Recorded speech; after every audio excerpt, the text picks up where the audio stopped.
A posição de um objeto que se movimenta ao longo de uma trajetória retilínea é dada pela função s de t igual a 4t mais 6, em que s é medido em metros a partir de uma origem conveniente e t em segundos. Determine, letra A velocidade média do objeto entre os instantes t igual a 1 e t igual a 3 segundos. Letra B, a função que determina a velocidade instantânea do objeto num tempo t. Letra C, a velocidade instantânea do objeto em t igual a 5 segundos. Letra D, a aceleração do objeto num instante t. Bem, aqui convém destacar que velocidade é dada como sendo a variação da distância em relação ao tempo. E, por sua vez, a aceleração é dada como sendo a variação da velocidade em relação ao tempo. Então, para isso, nós vamos utilizar a ideia de taxa de variação da função. Lembrando que a taxa de variação de uma função f, em função de variáveis x e y, considerando x a variável independente, é dada como sendo ΔY sobre ΔX, ou ainda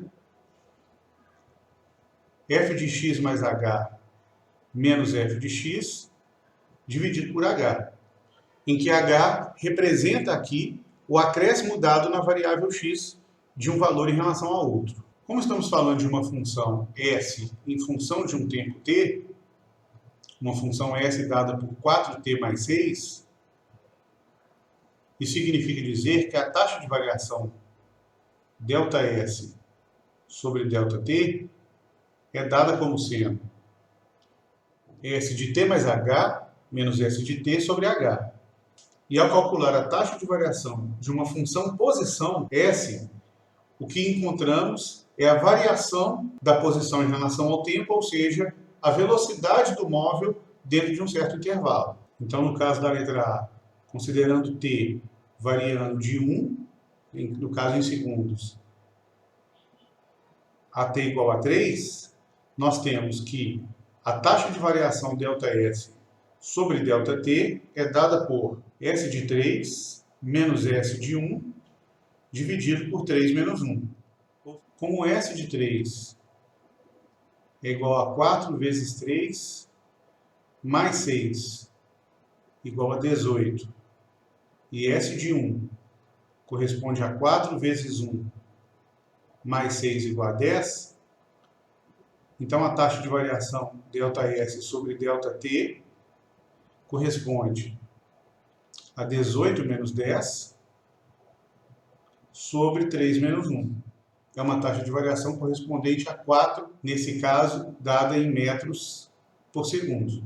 Na letra B, o item nos pede para calcular a função que determina a velocidade instantânea do objeto num tempo t.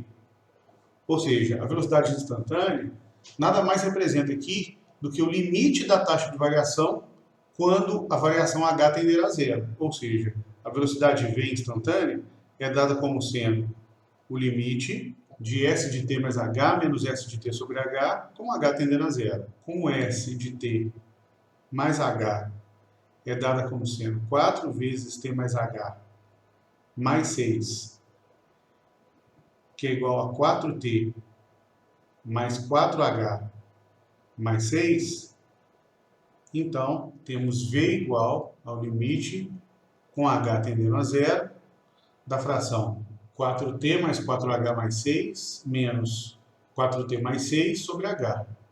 E, por sua vez, é igual ao limite de 4h sobre h, com h tendendo a zero, que é igual ao limite de 4, com h tendendo a zero, que, por sua vez, é igual a 4.